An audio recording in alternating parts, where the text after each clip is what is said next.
सवाल हाथ खड़े हैं। ओके, अब हुआ है। मैं पहले उधर आता हूँ। सवाल क्या बेटा, सवाल क्या है, बोलिए, पॉइंट क्या है आपका? जी नमस्कार सर, मेरा क्वेश्चन ये था सर से कि जैसे सर ने बोला कि मानवता से बड़ा कोई धर्म नहीं होता, तो हमारा धर्म ही हमें मानवता नहीं सिखाता क्या? ओके, बड़े अच्छा पॉइंट है कि हमारा धर्म हमें मानवता नहीं सिखाता क्या। ठीक है, आपका मैडम सवाल था, आप आगे आइए, सवाल पूछिए और हाथ खड़ा करिए जिसको सवाल पूछना है अपना। सर, आपसे मेरा प्रश्न है, आपने बोला कि जो यहाँ पे आस्था इस तरह की है हमारे देश पे कि यहाँ पर तो मॉब लिंचिंग होती है, कोई बोल देता तो उसको मार दिया जाता है। सर, सबसे बड़ा प्रूफ इस बात का ये है कि आप यहाँ बैठे हैं और मीडिया के जरिए अपनी व्यू रख रहे हैं। मुझे नहीं लगता इससे ज्यादा freedom of speech and expression किसी पास होगा। आप भी खुद को करेक्ट कीजिए। ठीक है, लेकिन आप एक इंसिडेंट को पूरे देश पे नहीं थोप सकते ना रशीद साहब। ये तो सवाल नहीं हुआ, ये तो आपने अपनी बात रखी। आप बोलिए ना, अपना पॉइंट ऑफ व्यू, जनता का पॉइंट ऑफ व्यू महत्वपूर्ण है जी। सैकड़ों लोगों को मार दिया गया, वो आपको नजर नहीं आता। सैकड़ों लोगों को मार दिया गया मॉब लिंचिंग करके। कश्मीरी हिंदू मॉब और बड़ी नहीं, सैकड़ों लोगों के मरने के बाद प्रधानमंत्री का कोई बयान नहीं आया। मॉब लिंचिंग उनके मंत्रियों का उस पर कोई बयान नहीं आया, उनके खिलाफ कोई कार्रवाई आज तक नहीं हुई। जी ये बड़े दुर्भाग्य की बात है। आ गया ये सवाल पूछिए। मॉब लिंचिंग में जवाब दे दें। जी एक सेकंड में आपको मौका दे रहा हूँ, अपने पॉइंट रखिए। जी, जैसे मौलाना जी ने अभी बात की थी भय की और मॉब लिंचिंग की, मैं अयोध्यावासी अभी की बात करूंगा, ना ही पुरानी करूंगा ना ही आगे की करूंगा। हमारी खुद की दुर्गा पूजा में मुसलमान हमारी अपने त्यौहार में निकालने के लिए दुर्गा पूजा में दुर्गा माँ की झांकी निकलती है, उसमें हमारी क्या कहते हैं कम्युनिटी को मार दिया जाता है। और वहीं जहाँ पे लिखा गया है, इट इज़ रिटन इन 1508 में जो गिराई गई थी बाबर मस्जिद, इट इज़ रिटन कि वो मंदिर तोड़ के बनाई गई है, उसे तोड़ने पर भी हमारी मौत होती है, हमारा त्यौहार सेलिब्रेट करने पे भी हमारी ही मौत होती है, तो इसमें मॉब लिंचिंग किसकी होती है? जी सुप्रीम कोर्ट ने सुनिए अच्छा, एक सभा सुप्रीम कोर्ट ने साबित कर दिया है, सुप्रीम कोर्ट ने अपने जजमेंट में कहा है अपनी बात को रखिए, जुनैद हैरिस, कोई मस्जिद नहीं बनाई गई। 18 का जो वाकया है वो झूठा है। 30 सेकंड अब सुनिए, झूठा नहीं बोला। अगर वो एक मिनट, मैं बोल रहा हूँ मैं बोल रहा हूँ सर, झूठा है। कोई आर्कियोलॉजिकल एविडेंस नहीं है कि वहां पर पहले था। तो ये बताइए, आर्कियोलॉजिकल एविडेंस समझते हैं, खुदाई में कुछ नहीं। हाँ सुनिए, तो आर्कियोलॉजिकल एविडेंस बताइए कि वहां बाबरी मस्जिद थी, बोलिए। सिर्फ डॉक्यूमेंटरी एविडेंस है, कोई आर्कियोलॉजिकल एविडेंस आज नहीं है। इसीलिए मैं कह रहा हूँ, इसीलिए अरे भाई, अरे मैंने यही तो बोल रहा हूँ। यदि अरे भाई बात तो पूरी सुनिए, यदि आप डॉक्यूमेंट पूरा बात सुनिए, यदि आप अरे भाई बात तो सुनिए, यदि आप 500 साल के बाद डॉक्यूमेंट्री एविडेंस और लिटरेरी एविडेंस को नकार देंगे तो आर्कियोलॉजिकल एविडेंस नहीं है, कोई आर्कियोलॉजिकल एविडेंस नहीं कि वहां पे मस्जिद। अरे ठीक है, अब राम मंदिर अयोध्या में भव्य राम मंदिर का निर्माण हो रहा है। मेरा निवेदन है आप सबसे, आप सब जाइएगा, जिसकी भावना हो वो वहां पे दर्शन करे, वहां पर माथा टेके। ओके, एक minute, Junaid Harris, mob lynching पे भी एक बता दें। एक सेकंड, जुनैद हैरिस, सुधांशु जी, एक सेकंड सर, कोर्ट ने ही आपकी बात का जवाब दिया है कि 1992 में जो बाबरी मस्जिद तोड़ी गई वो इनलीगल था। अच्छा ठीक है, मैं जवाब सुनवाऊंगा, मुझे हैरिस साहब आपके पास आना पड़ेगा। यही एविडेंस है। ओके, हैरिस साहब की बारी है। ओके हैरिस साहब, 30 सेकंड। बहुत शुक्रिया। देखिए, मैं आपको एक चीज़ बता दूं, इस बच्ची ने जो सवाल किया था मानवता के हवाले से, बिल्कुल सही कहा, मानवता से बड़ी कोई चीज़ नहीं हुआ करती है। अभी गुजरात में रेपिस्ट को, बिल्किस बानो के रेपिस्ट को जब अदालत ने छोड़ा, मैं उस पर कोई टिप्पणी नहीं करना चाहता हूं, कौन लोग थे जिन्होंने उसको फूल माला से उनका इस्तकबाल किया। मैं ये कह रहा हूं कि कश्मीर से कश्मीरी पंडितों को भगाने वाले भी मुजरिम और गुजरात के ये भी मुजरिम। मैं साथ हूं उन लोगों के जो लोग अपना घर छोड़ करके यहाँ पर हमें मुस्लिम नेताओं के साथ जाकर के बात करने को तैयार हूं, जो जिन मुसलमानों ने कश्मीरियों को हटा रखा है। मानवता की मैं ये बात कर रहा हूँ, चाहे हिंदू हो मुसलमान हो, सबके साथ समान बर्ताव किया जाए, क्योंकि नहीं हो रहा है। आपके यहाँ ये नहीं है, इसको मान लीजिए। आज मैं बता देता हूं, क्या कह रहे हैं आप? आपके यहाँ नहीं है, हमारे यहाँ नहीं है। हिंदू और मुसलमान में समान बात आज मैं कैसे नहीं है? मैं बताना चाह रहा हूँ, मैं बता रहा हूँ, ये कंट्रोवर्शियल है, कैसे नहीं है? रुके, अब जवाब, इसका जवाब, अब मुंह में आपने हाथ डाला, जवाब आएगा, इसका जवाब आएगा। देखिए मेरी बात सुनिए, पहले इस बच्ची ने ये कहा कि मानवता धर्म, मेरे सनातन धर्म से ज्यादा अच्छा मानवता कोई नहीं सिखा सकता, ये याद रख लीजिए। सर्वे भवन्तु सुखिनः, सर्वे सन्तु निरामया। लेकिन मेरे यहाँ राम इसलिए आते हैं कि अगर कोई रावण खड़ा हो और मेरी संस्कृति को मिटाने का काम करे और मेरे शांति के मार्ग में चलने से रोके, तो उसको मारने के लिए रावण भी बनते हैं। इसलिए गुरुकुरम की आवश्यकता है। इसलिए ऐसे मेरी बात सुन लीजिए, हम सब थोड़ा, अब हम टीवी चैनल पे हैं, हम बताएंगे। आप जैसे चीख के बोल रहे हैं, अरे हम करोगे, नहीं, बात धर्म गुरु से उम्मीद नहीं अपनी बात रख रहे हैं वो। आप जैसे, आप मुझे बोलने नहीं दे रहे, आप मुझे, अरे मैं धर्म गुरु ही हूँ। नरमी से बात कीजिए, प्यार से। अच्छा सुनिए, अच्छा सुनिए, ये मानवता है। अच्छा, तरह मुंह बना के आप बात कर रहे हैं, किस डरे हुए ये मानवता है। हिंदू धर्म गुरु से ऐसे बात कर रहे हो, ये डरे मानवता हुए है आपकी, डर दिखाई पड़ रहा है, आपको डर दिखाई पड़ रहा है। मेरा, ये आपको लग रहा है बराबर का दर्जा नहीं है, आपको हैरिस साहब लग रहा है बराबर का दर्जा नहीं है, ये बराबर का दर्जा नहीं है। मैं आपको बता दूं, ये अहंकार छोड़ दीजिए जनाब। अभी भी नहीं बोलने दे रहे हैं, यही अभी भी नहीं बोलने दे रहे हैं, और यही सनातन है कि हम आराम से अभी भी सुन रहे हैं। अगर हम पाकिस्तान में होते तो टीवी स्टूडियो में क्या होता, ये आप सब जानते हैं, ये सब जानते हैं। इसलिए ये सनातन का मृतकाल है, सनातन का मृतकाल है। अच्छा, ये इन्होंने पॉइंट रखा, आप भी कहना चाहते हैं, इन्होंने पॉइंट रखा, जुनैद हैरिस ने बात रखी। शादाब साहब, अगर पाकिस्तान में नहीं केरल में होते तो फादर जोसेफ की तरह हाथ काट दिया गया होता।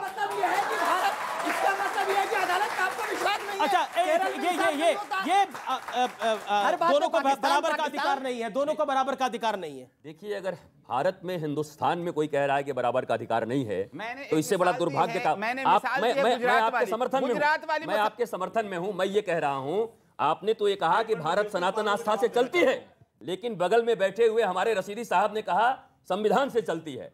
कम से कम मैं इस भारत के लिए बड़ा खुश हूं जहां अब ये चर्चा होने लगी है, जहां केवल पहले जिहाद की बात चलती थी, बात चलता था कि हमारा अल्पसंख्यक अलग धर्म होगा, साहबानो कांड होते थे, आप जाते थे। आज ये स्वीकार होने लगा कि भारत सनातन आस्था नहीं बल्कि संविधान से चलती है। हम मानते हैं संविधान को। मैं एग्री करता हूं, बड़ी अच्छी बात। मैं हैरिस की एक बात से एग्री करता हूं कि दोनों में बड़ा। मैं आपकी हैरिस साहब एक सेकंड सुनिए, ये संवाद सुनना बड़ा जरूरी है। व्यूअर्स, आपके साथ भी ये मेरा संवाद है। हैरिस साहब ने एक बहुत अच्छी बात बोली, उन्होंने बोला कि यहाँ हिंदू और मुसलमानों में बराबरी नहीं है और एक डिफरेंस किया जाता है। सही कह रहे हैं, डिफरेंस किया जाता है। यहां अपने ईस्ट के मंदिर के लिए 50 साल का इंतजार किया जाता है, ये डिफरेंस है। और कोई सेकुलरिज्म का सूरमा बोलता नहीं है, ये डिफरेंस है इस देश के अंदर। ये डिफरेंस है कि इस देश के अंदर आजादी को 70 साल हो गए, 75 साल हो गए इस देश की आजादी को। मैं मानता हूं अयोध्या के अंदर रामलला का जो मंदिर था, वहां पर जो एक विवादित ढांचा था, उसको लेकर विवाद था, लेकिन सरयू के तट पर तो कोई विवाद नहीं था। वहां दिवाली के दिन दिए क्यों नहीं जलाए जा सकते थे, जबकि रोजा इफ्तार हो सकता है? दिवाली पर दिए क्यों नहीं जलाए जा सकते थे? किसी शासन ने उसके बारे में क्यों नहीं सोचा? मैं आपकी बात से एग्री करता हूं कि हां डिफरेंस था, लेकिन अब सबको बराबर की नजर से देखा जा रहा है। आप रोजा इफ्तार भी करिए तो दिवाली के दिए भी जलेंगे, केदारनाथ का विकास भी होगा। एक सेकंड सर, फिर सुधांशु जी। एक मिनट, देखिए, पहली बात तो मैं ये बता दूं कि रोजा इफ्तार हो चाहे दिवाली का दिया हो, मैं इनमें से किसी का मुखालिफ नहीं हूं, लेकिन इस मुल्क के अंदर, इस मुल्क के दिया तो 5-5.5 साल पहले हुआ, इस मुल्क के अंदर अगर इफ्तार को किसी ने रोका है तो वो भी मुस्लिम राष्ट्रपति एपीजे अब्दुल कलाम ने रोका था, किसी और ने नहीं रोका था कि इफ्तार नहीं होगा, इसको राष्ट्र हित में लगाया जाए इस पैसे को। मैं आपको एक चीज बता दूं, मैं खुद कहता हूं कि इस तरह के जो धर्म की चीजें हैं व्यक्तिगत रूप में लोग करें, राष्ट्र का पैसा राष्ट्र के निर्माण के लिए लगना चाहिए, इधर उधर नहीं लगना चाहिए। लेकिन सारे मंदिरों का पैसा कहाँ जाता है? सारे मंदिरों का पैसा कहाँ जाता है? मैं तो बताइए। और बताइए, चर्च मस्जिद का पैसा कहाँ जाता है? बताइए आज इस देश को पता होना चाहिए। बताइए, पैसा नहीं होता, बताइए कहाँ जाता है? पैसा ही नहीं होता, मस्जिद में पैसा दिया जाता होता ही। मंदिर का पैसा सरकार के पास जाता है, शासन के पास जाता है। इन्होंने कहा कि डॉक्टर कलाम ने, कहाँ जाता है? डॉक्टर कलाम क्यों, एक बार बताइए। नहीं होता, अजमेर शरीफ में चढ़ावा नहीं चढ़ते? अजमेर मस्जिद नहीं है, मैं कहता हूँ अजमेर किसी भी धर्म स्थल पे, मानता हूँ वो मस्जिद नहीं है, लेकिन किसी भी धर्म स्थल पे जो मुसलमानों का दरगाह है, उसका पैसा कहाँ जाता है? इस देश को बताइए। इस देश में सेकुलरिज्म के नाम पर दरगाह का पैसा तो नहीं जाएगा सरकार को, लेकिन चर्च का पैसा नहीं जाएगा सरकार को, लेकिन इस देश में एक एक मंदिर के पैसे सरकारों को चले जाते हैं। ये बात सत्य है, बड़े बड़े मंदिर के अंदर। मेरा एक सवाल, ये तो प्रधानमंत्री पे सवाल, बिल्कुल सवाल है, मंदिरों के पैसे पे कब्जा कर रहे हैं नरेंद्र मोदी, ये तो बड़ा अपमान है। इन्होंने एक सेंटेंस बोला कि डॉक्टर कलाम ने बंद किया था, शायद इसीलिए डॉक्टर कलाम के नमाजे जनाजा में कोई सेकुलरिज्म का सूरमा नहीं भाई, गया। कौन नहीं गया? बताइए, कोई सेकुलर नहीं देता गया। डॉक्टर कलाम के मेमोरियल में आपने कितने सेकुलरिज्म के चैंपियनों की फोटो देखी? लाखों लाख लोग थे वहां, नहीं दिखते थे। अब दूसरा बताता हूँ, अब बताता हूँ, हिंदू धर्मों के मंदिरों से सरकार पैसा लेती है। उत्तर प्रदेश सरकार में बाकायदा धर्मार्थ कार्य विभाग है जो पैसा लेता है, और जो मंदिरों से लिए पैसे से अगर मंदिर में बनता है तो कहते क्यों बनाया जा रहा है। और सुनिए, मगर टैक्स पेयर के पैसे से हज सब्सिडी दी जाती थी, हज हाउस बनता था तो कोई समस्या नहीं, कब्रिस्तान को 300 करोड़ दिए जाते थे तो कोई समस्या नहीं, जबकि आपके इस्लाम के मजहब के हिसाब से तो काफिरों का पैसा था। नहीं भाई, सरकार में तो 90% काफिर थे, काफिरों का। इसीलिए वक्फ बोर्ड की ताकत इनके पास थी। और अंतर एक बता देता हूं, सिर्फ एक घटना देश देखिए, एक मिनट पूरी बात बता दूं सर, पूरी बात कर लूं, केवल हम सब का देश कितना बराबरी का था बता देता हूं। एक ही साल 85 में शाबानो केस आता है। भारत सरकार यह निर्णय लेती है कि मामला मजहबी है तो एक औरत को शायद 80 रुपए या 100 रुपए जितना भी उस समय तय हुआ था वो नहीं देना है, क्योंकि मजहब के मामले में सरकार कुछ नहीं बोलेगी, जो धार्मिक आस्था होगी वो तय करेगी। और सुप्रीम कोर्ट के जजमेंट को लाकर शरिया के पक्ष में पलट दिया जाता है। ठीक, अगर सरकार का ये स्टैंड था कि ठीक है, भारत का स्टेट ऑफ इंडिया कभी इंटरफेयर नहीं करेगी। अगले साल 1986 में क्या कहते हैं, राम मंदिर पे नहीं, ये तो साबित करना पड़ेगा राम थे कि नहीं, यही अयोध्या थी कि नहीं, कोर्ट में साबित करो, सबूत के साथ साबित करो, और अरबी फारसी से लेकर संस्कृत तक के डॉक्यूमेंट के साथ साबित करो। वाह भाई वाह, एक के लिए ये कानून, दूसरे के लिए ये कानून। कितनी बराबरी, कितनी बराबरी। अगर आप आ जाएं तो मैं बता जवाब एक करके अच्छी चर्चा हो रही है। मैंने पहले भी ये बात कही, मैं अब फिर कहता हूं, जिनको आप कह रहे हैं कि राम के ऊपर प्रश्न किया है वो मुसलमान था क्या? हाँ, कौन? सैयद शहाबुद्दीन सरकार ने किया इमाम था। बुखारी, ये सवाल कांग्रेस सरकार ने किया था। अरे सुनिए, अभी असदुद्दीन ओवैसी, अरे सर सरकार ने ओवैसी, शौकत अली, अरे क्या झूठ मत बोलिए सर, झूठ मत बोलिए। बाबरी मस्जिद में अरे यार बोलने दो, शफीकुर रहमान भाई बोलने दो। केटी हसन, सुनिए दास ने किया, अरे सुनिए तुलसीदास ने सवाल किया था हिंदुइज्म पर, इस राम मंदिर पर सवाल किया था, आप उनको जवाब दे रहे थे। जी मैं बता रही बात रह गई। अभी ये कुछ नया निकाल के लाए हैं। मैं कह रहा हूं कि महाराणा प्रताप की लड़ाई हुई थी अकबर से। मैं इस बात को कह रहा हूं, शिवाजी की लड़ाई, मैं बता रहा हूं, शिवाजी की लड़ाई हुई थी औरंगजेब से। तुलसीदास ने सरजू के तट पर बैठ करके रामायण को लिखा, लेकिन कहीं नहीं बताया था कि वही जगह है, उस जगह को मंदिर तोड़ करके मस्जिद बनाया था, कहीं नहीं बोला। ये नए लोगों ने बनाया था, माफ कीजिएगा, लेकिन फिर भी जो फैसला हुआ हम उसे स्वीकार करते हैं। कह रहे हैं कि इसका कोई प्रूफ नहीं है कि राम अयोध्या में नहीं, नथिंग। आपको भगवान राम के पैदा होने का प्रूफ चाहिए? नहीं, हमें नहीं चाहिए। हम स्थान की बात कर रहे हैं। स्थान क्या मतलब है आपका? अयोध्या में रामलला विराजमान है, थे और सदैव रहेंगे। अयोध्या में रामलला विराजमान थे, हैं और सदैव रहेंगे। आप इस देश का इतिहास बदल देंगे? आपकी आस्था नहीं है, इस देश की आस्था है। 135 करोड़ हिंदुस्तानियों की आस्था है। अभी सबको बराबर का दर्जा चाहिए था।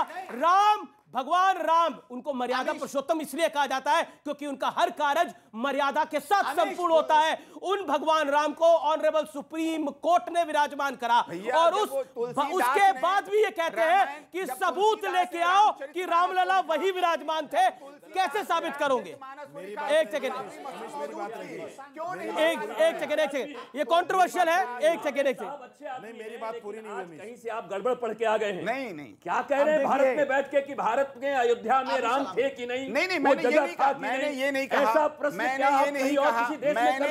कहा, यही है भारत। जहां पे मैं भी हाथ खड़ा करवाऊंगा तो मुझे उम्मीद है 95% आपने अपनी किताबों में क्या पढ़ा? राम अयोध्या में पैदा हुए कि नहीं हुए? मैंने राम पर नहीं सवाल उठाया। क्या स्वामी जी आपने क्या पढ़ा है बताइए? एक सेकंड स्वामी जी, आप खड़े होकर अपनी बात को रखिए। एक सेकंड बोलिए स्वामी जी। भगवान राम अयोध्या में ही जन्म लिए हैं और अयोध्या ही भगवान राम की भूमि रही है, और सब कोई जानते हैं और आज भी जानते हैं। जी देवकीनंदन जी।